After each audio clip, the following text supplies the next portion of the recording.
Well, a beautiful body perishes, but a work of art dies not. That was exactly what Leonardo da Vinci had said.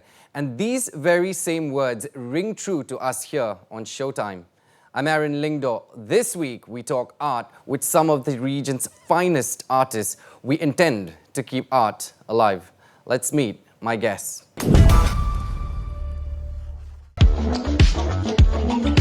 Well, 29-year-old user interface designer, adept in the realm of graphic novels and illustrations.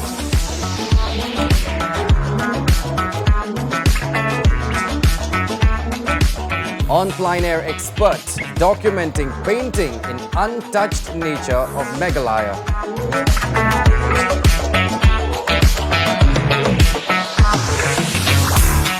And the man who has dabbled in different art forms just to find solace in black and white reality.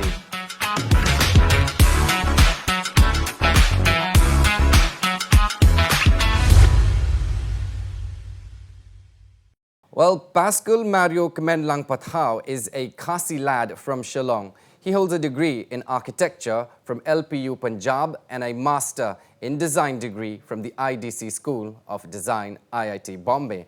Now, apart from his day job as a user interface designer, Mario is on self-initiated projects that reflect the indigenous lifestyle of his tribe. Please welcome Mario Pathaw. Well, Mario Pathaw, welcome to the program. User interface, user experience, or UI UX designer, a very fancy term there. Now, for the benefit of our viewers, explain. Well, it's nothing so fancy actually. What we do is there's this connection of the digital realm and the user. For example, if you were to use an app or you were to use the website, what we do is actually beautifying it. For example, the color of the buttons, the logo, the icons, and everything that has to do with the visual. So that is the interface, how one can interact with the interface or the application. That's what we do. Now, since when did you realize your love for art, and how would you define your style? I have been so inclined, to draw a lot of things ever since I was a kid. And as the years went by, I was so interested in taking up as, a profession. But then, yes, it's not an easy way out, right? Especially in our society. Everyone wants us to be doctors or engineers. And by the age of 12, I was studying about the Renaissance. And that's when I saw Michelangelo's work where art and engineering comes together. And it's called architecture. And that's when I made a goal to actually go forward with this amalgamation of both art and engineering. And as the years went by, art never left me. So it has always helped me to actually go forward in my other career paths. For example, I finished my master's in communication design, and yes, they were the foundation stones for these career paths. And apart from a full-time job, you also work on, self-initiated projects, which includes an illustrated children's book, a graphic novel, to mention a few, and very captivating, I must say. What inspires you? So I was really inspired by all of these church paintings. We don't have art galleries in Shillong, right? We don't have big museums, just like, modern art museum or any really big art galleries. But the only accessibility that I had was the Cathedral of Mary Help Christians in Lyngdoh, and there we have paintings from Milan, paintings from Germany, and they've all being introduced at such a very young age, and these images being bombarded into my head, and that's how the inspiration I get all the inspiration. And as I went forward and studied art and art history, I got to study more about other artists in this field, and you can see in my artworks now that there's a lot of I would say a heavy influence from the Renaissance and all these biblical theme art. Like I said, I think visuals, they speak more to the audience when you hand, a book, a novel, or you hand, a movie or a picture book, I would like to say 80% of the people, they would go for a book that has pictures because it's much more easier for communication. And when I was studying outside, there's a lot of discrimination against people from the Northeast. And to fight, violence with violence is not the answer. But the right way to educate people is, through all of these facts and information about the Northeast. So what I do is like all of my research papers, my dissertation, and my academic projects, I have accumulated a lot of data, right? There's a lot of data collection. And that's when I realized that after my graduation is going to be stuck as, this thesis, and that's it. But if I were, my duty as a fellow citizen to educate the others, I felt like I could do more. So what I did was actually make a lot of illustrated books for children that talks about folk tales, indigenous practices, and especially our social structure, the matrilineal society.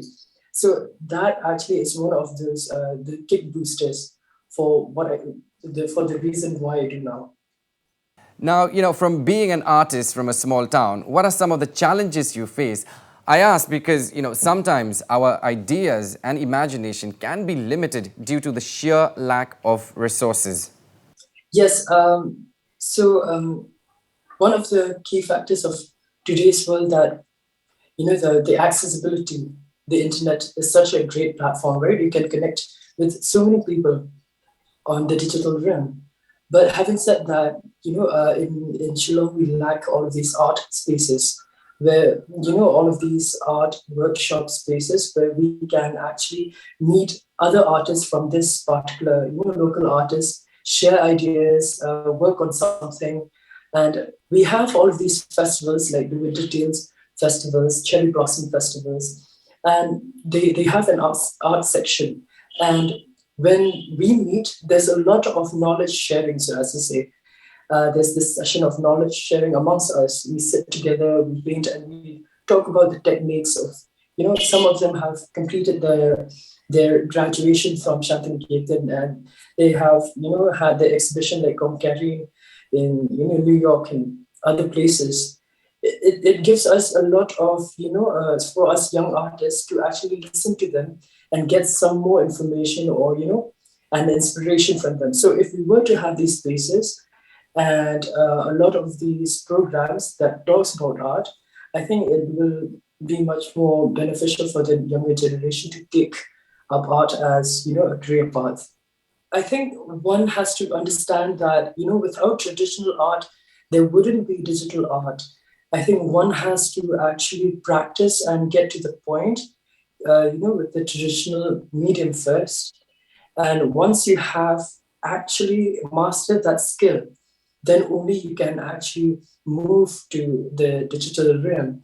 And that's the same thing that happened to me. I think 5 years ago, I was, like sharpening my skills and sharpening my brain to actually copy old masters like Da Vinci, Michelangelo, using all of these raw materials on raw, traditional mediums. And after that, once I have actually sort of mastered that skill, I saw that the world was moving to a digital realm, right? And what we see with the digital world now is that it's very important because there's a lot of illustrations on the internet. There's a lot of illustrations on, like on packaging and everything, and you can't just stick to traditional now. And if you were to when you think of mass production, that's when digital comes into play. So commercialization. Now, with multiple awards under your belt, what is the dream? Um, for me, actually, what I do, because I love it. I never, for a second that, I would think that, oh, when I do this, it's going to bring me a lot of, awards or anything. But so I love doing what I do. And right now, I'm actually focusing a lot on all of these indigenous practices and indigenous folk tales. I'm currently working on them right now, collecting all of these facts. And for example, Meghalaya has a lot of scenic beauty, but so as to say, every rock, every forest, every river, every waterfall has a story to tell. So I'm actually trying my best to actually gather all of these stories or information from the local people from the rural areas so that these stories won't die and we can actually transcend them into visuals later on for the next generation and as well as for this generation to get a key idea of where we're from, our roots and everything. And if you were to advise the aspiring designers on how to navigate their way through to get to where you are, what would you tell them? I think first and foremost, it's I don't believe too much on competition because you have to see yourself as your own competitor. It's good to actually check what others are doing it's not only about the local people here, but the internet is such a great platform for you to actually navigate and check out what a person, an artist in New York is doing or a person in Africa is doing. And not to get disheartened, but actually take that, their works as inspiration for you to go forward. And if you were to compete, please compete with yourself. Check your works, 5 years ago, how much you have changed, and are you changing for the better, or are you stagnant, or are you too insular? I think that's what had given me the booster. I think so. That's the advice I would like to give. And what are you currently working on? Are there any projects in the pipeline? I recently my design won for like the design for the state emblem of Meghalaya. It got selected, and I've always had this. I was always insecure to make emblems or logos. I would like to dive into that field. I think so now that this is a booster. So I keep on saying booster, so because these are all boosters, booster shots, so as to say. So these are the things that as I go on in my journey, I discover that I can do that, and I would like to actually cultivate my skill sets in that field. Thank you so much, Aaron. Well, Mario Pathaw, what a delight. There is this sense of relatability and meaning in his craft that I wouldn't forget any time soon. We'll take a very short break here on the show. We will, however, return with a visual artist from Slovakia who's currently living and painting in Northeast India. Do not go anywhere.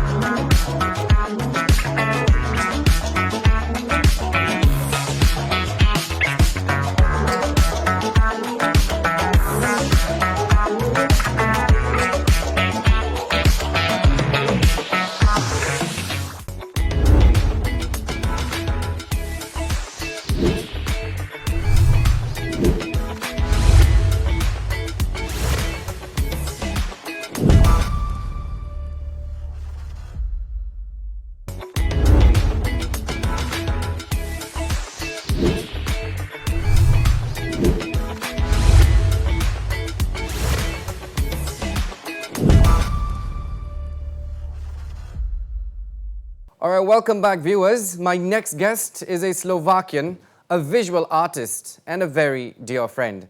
Now, her love for the countryside of Assam and Meghalaya reverberates throughout her canvases in an almost effortless manner to inspire people. Let's meet Jana Bednarova. All right, Jana, welcome to the program. Well, we will come to your love with the Northeast India later. For now, tell us a little bit about yourself and how long have you been living and painting here in the region? Thank you very much for inviting me. I feel really proud. Thank you, Aaron. I'm happy to speak to you after a long time.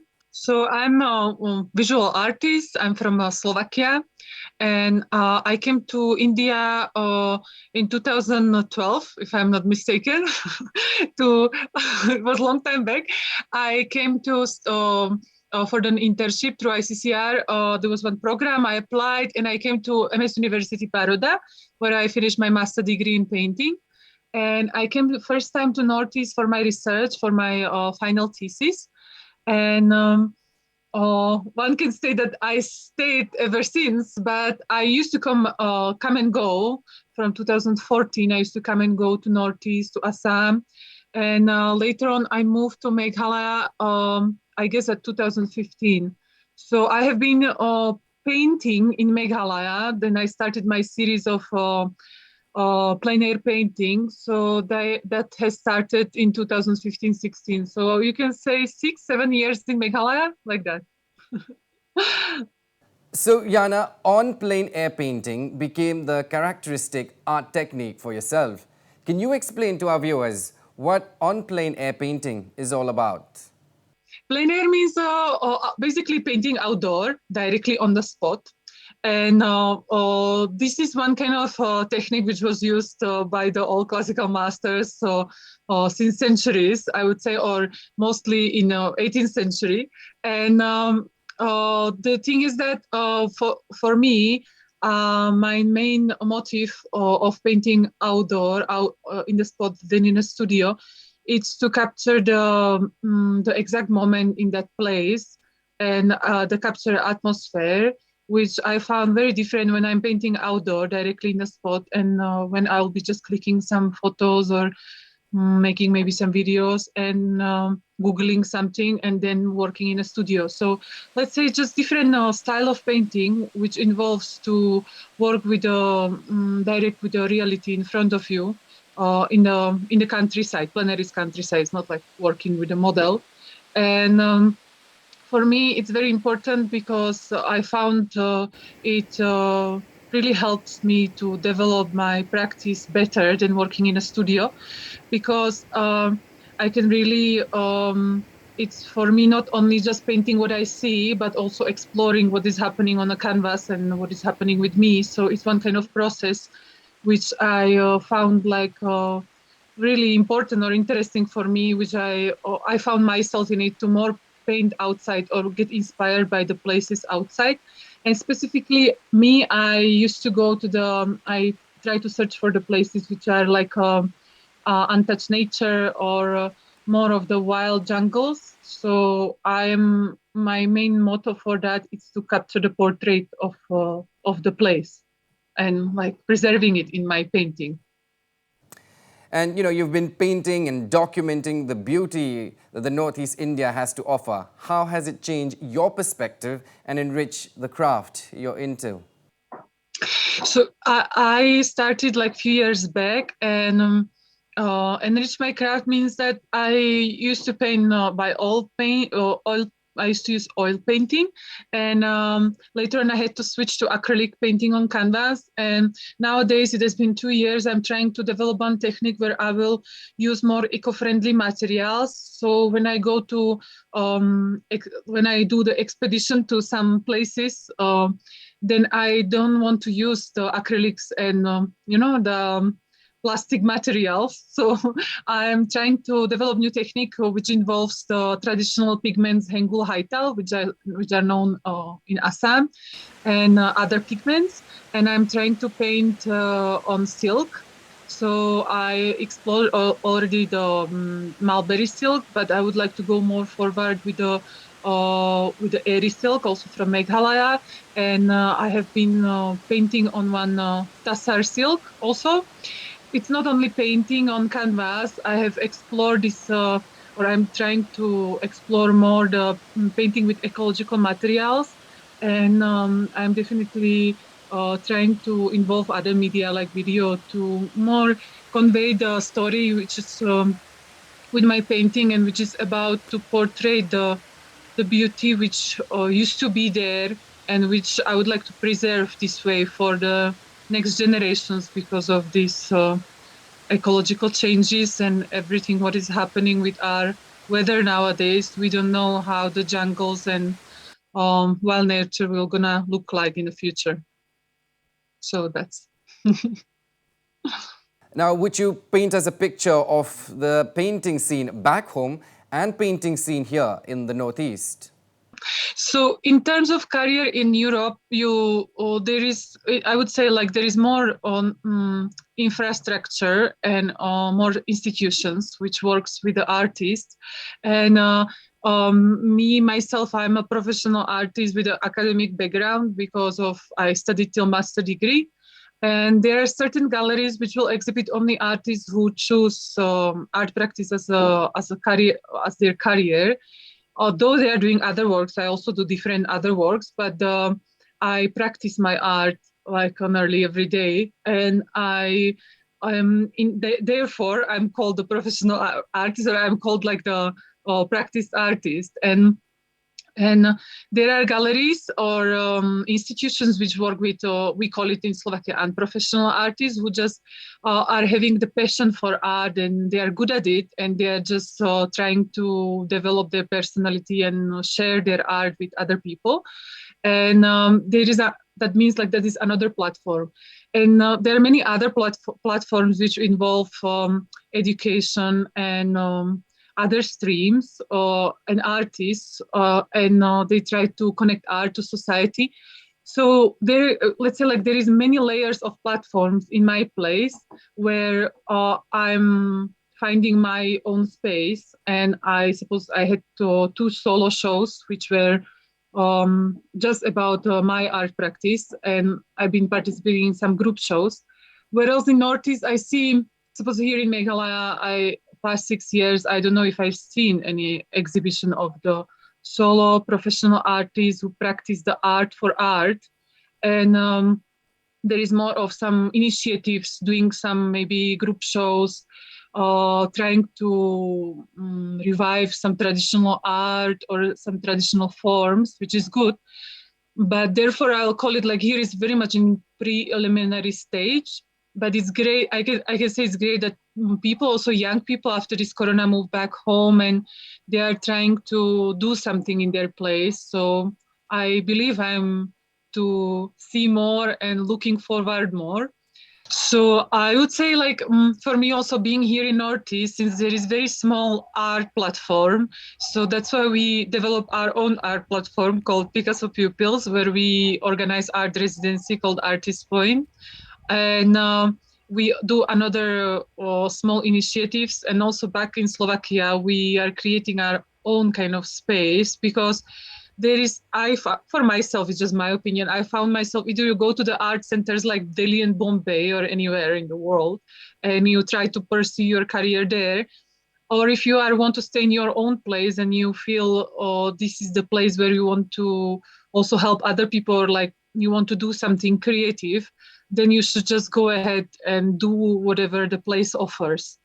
Because there is a lot of potential here. And as I said, like I haven't seen that kind of exhibition of the professional artists, is that I haven't seen that, suppose curators and art historians and artists comes together and create one kind of story where when you as a viewer comes and you just don't see a beautiful paintings, it's nice, but you see some thought which has been conveyed through some exhibition or some installation. And there is so many opportunities here. So even it takes slow, and I would definitely advise, even it takes a long time, it's worth it, and it's better to focus on the quality than doing something fast and quick cooking kind of art. It's better to just be honest and do your true art yourself. That's how I am trying to do, and that's why I'm not exhibiting 10 times in a year, just 1 or 2 times, but I'm really focusing on what I do, how I do it, and why I'm doing it. Now, Jana, with digital art aggressively asserting its presence, how do you see the future of on-plein air painting unfold? I have been asked many times to focus more on video, on some intermedia practice, So I tried something like that. I really tried, but for me, I found myself more comfortable or not comfort. It's very uncomfortable to go to exterior paint in a jungle or in some outdoor place, but in that discomfort, I'm found something more challenging and something what moves me forward. And it's much more important for me to be actually live with my art and with the place which I am depicting or which atmosphere I'm depicting. And then for me, just the video or just other medias are for me just to convey my story or my message. So I would say like with the aggression of the media or of the media coming to the traditional art, it's definitely enrichment. But for me, doing the plein air painting is an answer to that because those art practices which involved video and multimedia are there for 20 years, and I believe the people who goes to galleries and who follows art, they feel quite refreshing to see actually traditional media as a painting on canvas. So, what's in the pipeline, Jana? Exhibitions, projects, anything of that sort in the future? So now with the new year, I have to continue my series of the paintings, which are related to working with the traditional materials. As I said, with those silks, which I'm gonna paint, and I am very happy that I have been granted a scholarship to work in plein air in Kaziranga National Park, which is going to be funded by Art Council of Slovakia. I have tried for 2 years, so this year they accepted my proposal. So I'll be going to Kaziranga and I'll be going to the jungle, which is not like in Meghalaya, where you are kind of safe because there is less animals in the hills. But in Kaziranga, Kaziranga is a little bit more challenging. So I'm really looking forward how it's going to work out, how I'll be able to go there and how my work will be coming up, because I can't stay definitely between the tigers and wild elephants long, but I'll be definitely trying to find the solutions, how I can paint there and capture that beauty of the untouched nature in a national park. And then I should have one presentation in Guwahati, so I'll be definitely inviting you. So I'm really looking forward to meeting you there. And then I'm having this artwork that's going to be exhibited in Slovakia. I'm having a solo show in District Gallery in town of Trenčín. And hopefully by the end of the year, we will be doing our art residency program if the pandemic situation allows us. And there is one ecological project also, which we are working on right now for Meghalaya, where we are we are trying to bring the knowledge of the architects from Europe for the ecological model guest house or house. That is another one kind of thing which I'm involved in. That is to bring some ecological practices into the architecture, into the living, which not only me, but many people who comes from outside are suggesting, or we are discussing about it, like why people are having concrete houses, why they don't use different materials, why there are to eliminate cardboard footprint and also to live more healthy. There are some systems and solutions which are used in Europe and which can be brought here. So that is another thing which is, well, once that is going to be done, it's going to be one big achievement to help to live more ecologically in this beautiful place. So you fell in love with the place and you found love as well. Congratulations on the wedding. So that means we're going to be seeing more of you around, and that's very good. Thank you so much. Thank you so much for your congratulations, and I'm looking forward to see you in person, maybe in Guwahati or back here in Meghalaya. Thank you so much for doing this interview with me. Thank you. Well, you know, Jana is just so amazing on every level. It's just very rare to come across someone so gifted, humble, and kind. Well, who says painting has to be within boundaries? We'll slip into another short break before we meet my next guest, independent of gallery support, a man driven by his heart and instincts. Stay right there.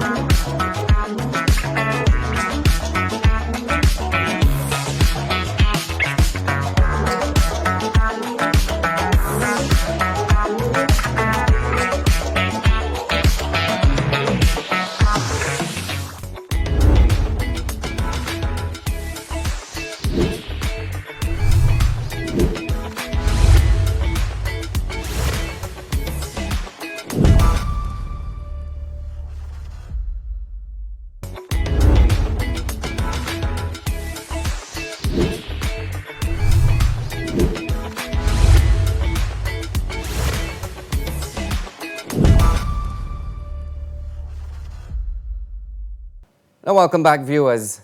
My next guest believes that art cannot exist in isolation. He's delved deep in the cultural ethos of his race, particularly of Assam and Northeast India, to bring to life superior visual imagery. Well, I caught up with the very skilled Dilip Tamuly for a very quick chat. Let's take a look. So, Mr. Tamuly, first of all, welcome to Showtime. Namaskar. So my first question to you is, 25 years of experience under your repertoire and as a visual art teacher, right? How have things changed for you over the years? My art teaching started in Royal Danish Academy of Art Okay. in Copenhagen. So when I was there as a resident scholar in Copenhagen in 87-90, then to my fellow artists, actually I have been teaching lithography. So I have been teaching there, then I complete my scholarship. I have possibilities to stay there, but I didn't stay. Then I went to Norway, London, Oxford. Then I just come back. Okay. But I didn't stop there. My complete target was like this, to back to Assam and Northeast India. There is a reason. While I was in European country, I have to face lots of questions about my place, Northeast India. Nobody knows about. Very little people knows about Northeast India. Only Assam tea, lots of people knows. Other things like cultural background and so many other perspectives of Northeast India's culture is not known to the people of the world. So my target is that back here and learn myself, learn my own culture project from Noorad. So when you came back, what are some of the changes that you encountered here? I was there in a so clean country. Everything is clean. When I landed there, everything is red and grey and very dusty. So it was like a first and too much heat. It was first shock. Then I decided that not to stay back in Delhi because it was too much for me, too much pollution for me. So I come back and it is a better condition of art here, like a college and other institute. It is in a very backward.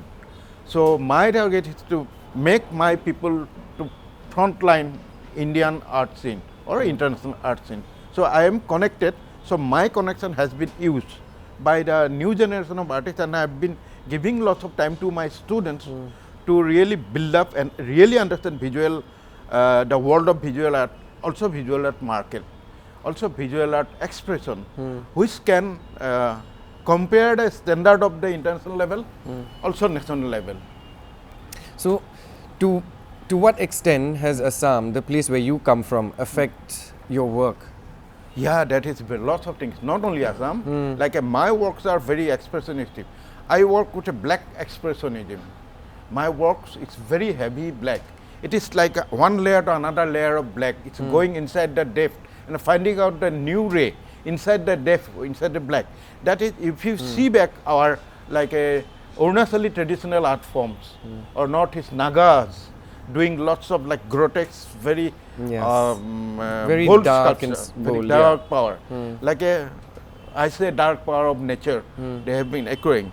So all these things, experiences, what I have seen before, it has come down to my black expressionism. It is my own style again. So when you talk about black expressionism, Yeah. tell us a little bit about the art form in particular. What is black expressionism? People have an idea about like art means color only. So only beautiful colors and flowers and landscape. But art means for me, it is to express my hidden subconscious feeling, which is not to be speaking up, but to draw. If you can speak lots of language and it has a limitation, but art has no limitation. Directly convert my feeling. So it was there. It was there inside me, that those black forms. And directly I converted to like a black expression. I'm expressing my feeling. And my thoughts and ideas. Ideas and thought in black. So Okay. black expressionism. So, but what all are you inspired by? Of course, that firstly it comes from you, your ideas and thoughts. But what are you mostly inspired by when you take something and you be like, okay, I will sketch. This is what I want to do. What are you inspired by normally, and in general? Inspired by. It's a lot of things. It is a very secret thing to tell you. So it's like I have to fall in love with my work. So every time I'm working, I'm in a space. So inside that space, I'm finding out new space again. So I'm inspired by my own work, also surrounding also there, like lots of like different kind of exotic and romantic feelings also I need. Okay. Yeah, exotic and romantic, both the feeling. So then my start working, and from the small space of my own work, I find out a new window. Then again I work a new ideas. So, as a faculty adept in visual art, what do you think are the few things that, students should imbibe to excel in what they do? So if I got a Naga student, I teach them what is Naga first, Okay. to what is his own identity and icons, Okay. not to follow like Shankardev's icons or my icons. So maybe I can follow Shankardev's icon, he followed the Naga icons, Naga symbolism. So he can develop a modern language out of their traditional icons, modern expression. So that is how they revive old custom and tradition and make it relevant. It is old custom. There is two lines. One line is a folk and traditional line. Okay. They follow the one singular line trap, very linear trap, but then also they collect lots of new like symbols and ideas. But contemporary art is a very different thing. It Okay. is every artist have a like a individual expression. Can art, address societal issues? Certainly a very important question. Lots of artists have, even they are individual, they are very socially responsible people, like me also. I was in between when very bad time in Assam, my inside was crying and my all the work become so dark that period. So I am not representing direct illustration of the happenings of political happenings or what, but I am socially concerned.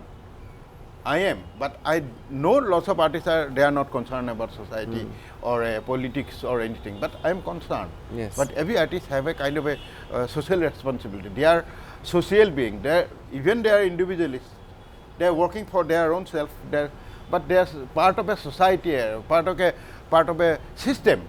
So they have to have little relation. My form of art is again different way.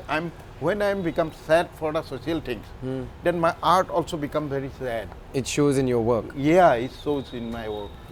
So, sir, I don't know if you agree with me or not, if I say digital art will sooner or later take over fine arts, would you agree with me? Digital art, And when why? I was in Copenhagen and Norway, then those days there is digital art in Doh.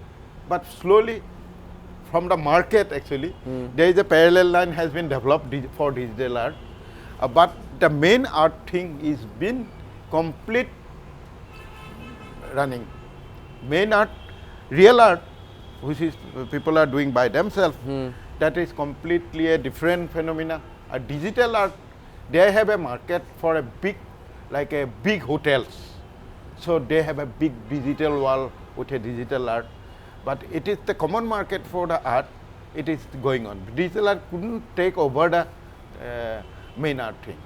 So here it is come very late. It is now some years back.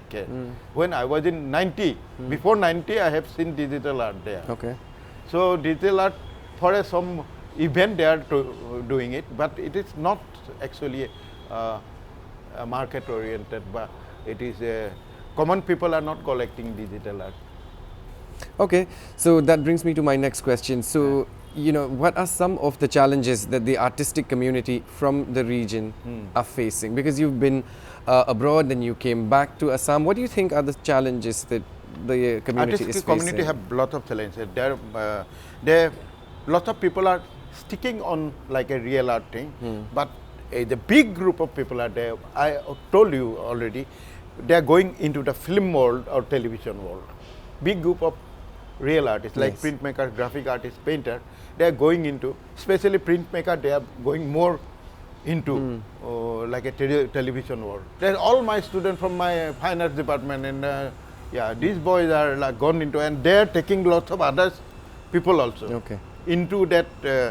So they are not sitting down, they are doing something, and they are otherwise what. See, Assam Fine Arts and Crafts Society, I am a member, also a working president there. We have a 400 to 500 center whole Northeast India for children art to develop creative mind, like a constructive art forms. Instead of they are going in a negative phenomena. So we have centers and we have schools, more than 500 schools. I am the controller there also. The schools are going on all over Northeast. And these boys who have no job, direct government job, they are going to teach in those schools. So what is called, not only it is a appointment phenomena also there. Then lots of people are doing computer graphic designing for commercial art thing. Lots of people. They are not sitting down like looking for a job. They are creating job for other people also. They're generating employment. So if there's an advice, or advice if you want me to put it that way, if there's an advice that you would like to give to, you know, young aspiring painters, what would that advice be, sir? My advice is there, that is good. We are doing postmodern movement, and that is not giving us bread and butter. That is for the social purpose I am doing, or an environmental thing I am doing the dark power of nature. Last year I have done a big installation. Dark power, because I am telling people stop destroying nature through that installation and performance. Stop destroying nature, please respect the power of nature. So that is my philosophy. But sometimes we get big sponsorship for that kind of art also. But I advise the new generation artists to follow that their originality and bring new original art form, following the like a icon of the own culture. Not follow like Western art and not follow like a Indian other people's art. Following the Northeastern art, let us develop a Northeastern art form. I agree. Northeast have a very different identity. It's a different, almost like a different kind of a country. It's so many different tribes, so many colors, so much textile design here. Traditional bamboo craft. So many things are here on visual field. Especially the textile is so rich. About 400 tribes have 400 different textile, and every tribe have 10, 20 different textile design. So all these things to be also, artists can work among these things to bring out a new concept. All right, well, Mr. Dilip Tamuly, thank you so much for your time. It's been a pleasure. Thank you. Thank you. And my pleasure too, to meet you. Well, Dilip Tamuly there, eclectic and mystic, never one dimension of thought. Apparently, there is no dearth of talent in the region. Talent that is so infectious, and I mean that in the best possible way. Now, may their crafts live on. A big shout out to all my guests for inspiring and for giving wings to our imagination. The world certainly needs more of y'all. I'm Lyngdoh. This is Showtime. Until next week, goodbye.